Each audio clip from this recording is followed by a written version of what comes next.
What's going on, guys? This is Uchain Joku, and I'm the sneaker principal, and I'm coming to you right now with a quick video. Hopefully it's going to be really quick.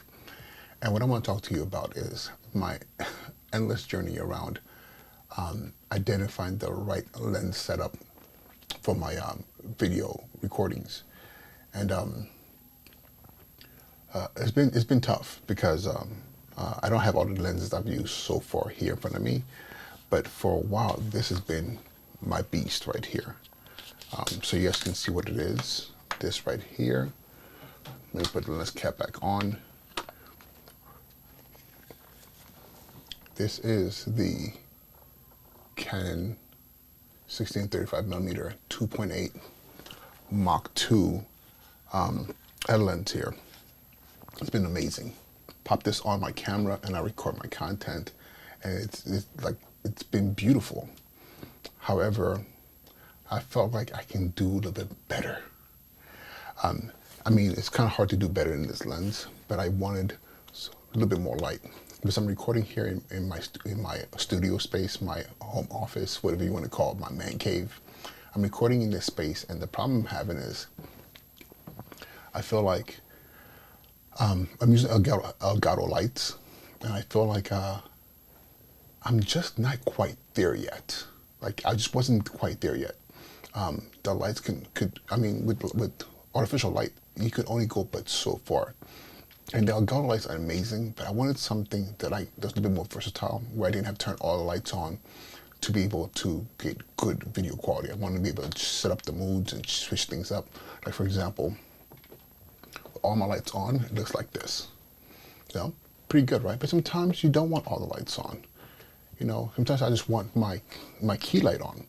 Sometimes I might want just this side light here. Maybe I want to create a different effect with that.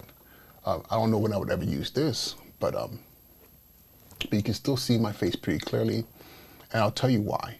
And even with my hairlight, with the hairlight on, but still, I want to be able to create clear video content and not feel relegated to always have to worry about whether or not 2.8 is enough. And this is where I came across a video about the Sigma 24mm 1.4 lens, which is a much faster lens than a 2.8. Not in the same ballpark as far as quality as you're going to get with a Canon L lens, but for what I'm doing, I'm not recording 4K video, I'm not making movies. I just want to be able to stream great quality video, or even better yet, record and upload great quality video onto YouTube. We're talking about 1080p, but I want my 1080p to be almost what people are asking, was that 4K? So a couple of things that I know that has worked out for me is that when I'm able to do the depth of field and create that blur in the background, people are asking me, is it real? I've had people actually ask me, is that like a background, like an artificial background, you know, a green screen? I'm like, no, this is actually, like, I could touch the plant over here. This is real. But the reason I can get this is the 24mm lens that I have on the camera right now.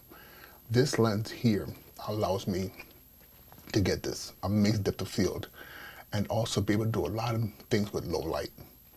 Yes, I have lights on, but I want to be able to manipulate low light much better.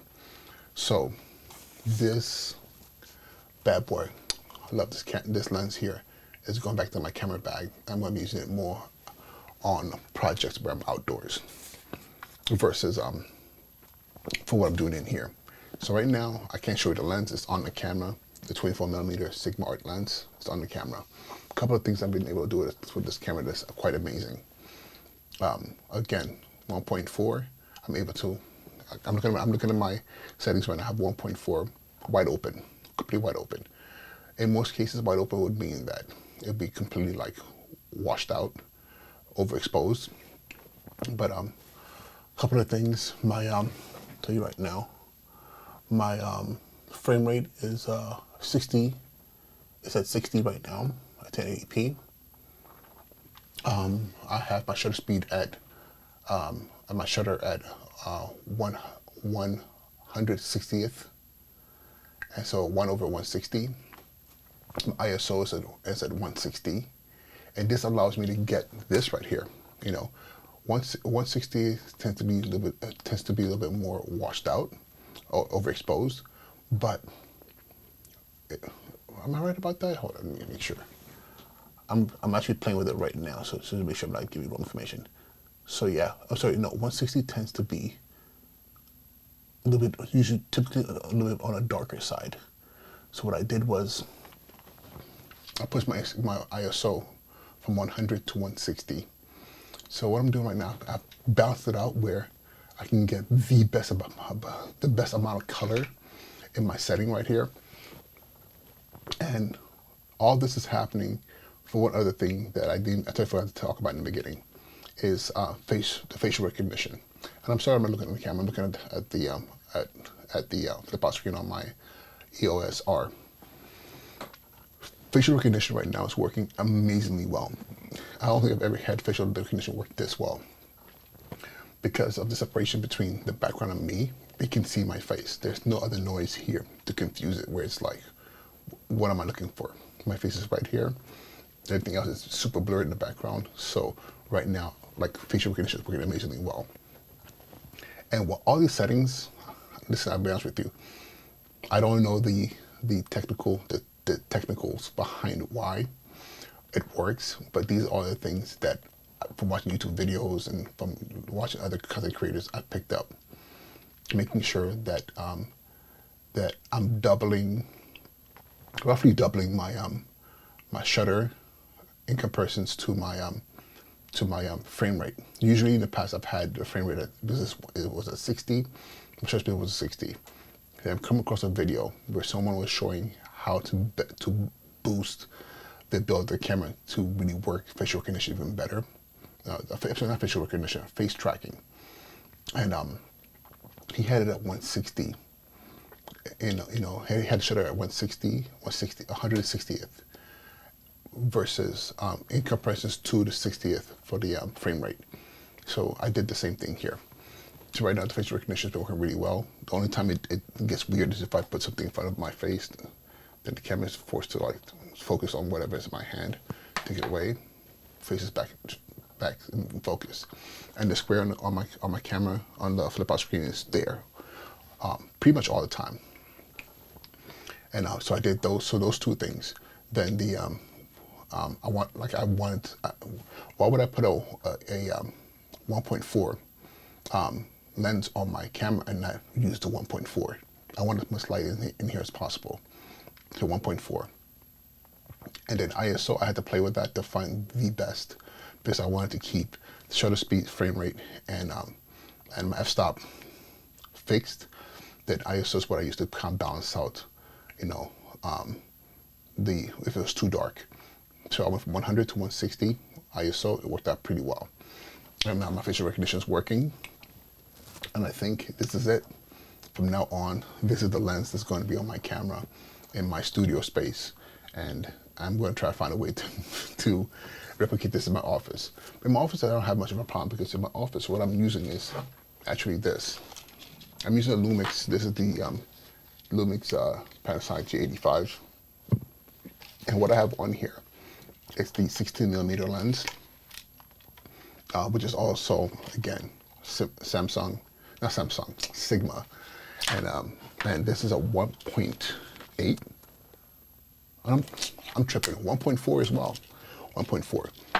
So this actually will replicate what I'm doing here, technically, because the Lumix G85, what this camera is, it's a micro 4/3, right? Yeah, micro 4/3, 4/3. And actually, hold up. I hate saying things wrong. Micro. I'm gonna do a quick search to make sure I'm not saying something. You guys know I'm an educator. I am not 4/3. I'm not a camera technical expert. So everything I'm telling you is literally the things I've read. So And it's a funny thing, I just literally learned about Micro Four Thirds like last week, and I've had Lumix G85 for a while now. And I was like, oh, that's why this is different. I thought it was just mirrorless, but this is the first rendition of the possibilities of mirrorless cameras. Was the Micro Four Thirds. So this is a Micro Four Thirds. The only thing is this, like APC, where you would have, like, let's say if you had a whatever lens you would have to multiply that by 1.6 to give you the actual millimeters. So if you had a 10 mil lens, 10 millimeter lens, if you're going to put it on APC, which is again, APC, which is a crop sensor lens, a crop sensor lens, a crop sensor camera. So you would have to multiply it by 1.5, which would then give you 16 mil. So whatever the lens is, number says, depending on what you camera you put it on. If you put it on a full frame, then it's a 10 millimeter. If you put it on an APC, then you multiply by 1.6. If you put it on 4/3, you multiply by 2. So which means this 60 millimeter on this camera is actually 32. So the cool thing about it is I just have to position it in a good enough distance away from me, in front of me, so I can count and replicate this. I wouldn't be able to replicate this right here, but this is 24 on a full frame, so I'm going to get the full 24. But I can still replicate the bokeh, the depth of field, and the bokeh of this lens, which I've done already. In one of my previous videos, you would see it's a very blurry background. The only difference is, the only issue is that the lens was really, it was super close, so I looked more like, actually, let me use this on eCam, I can show you real quick. It looked more like this from my positioning. Still a blurry background, but I was super close to the it was very, I was very cropped in.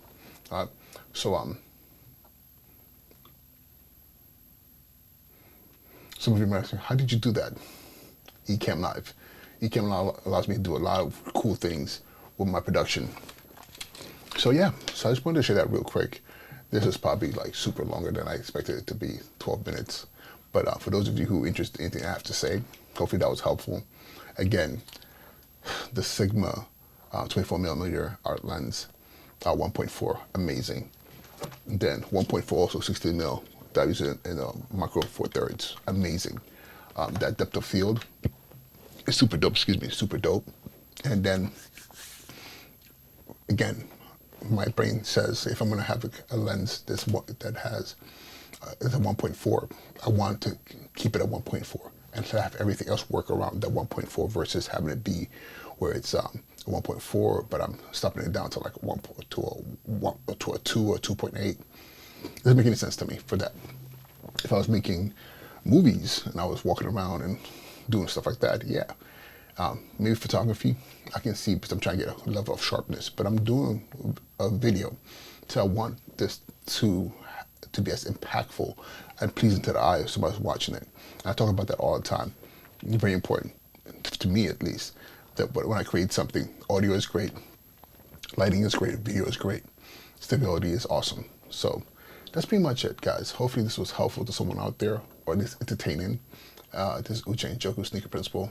Be well, and we'll talk soon, all right? Peace.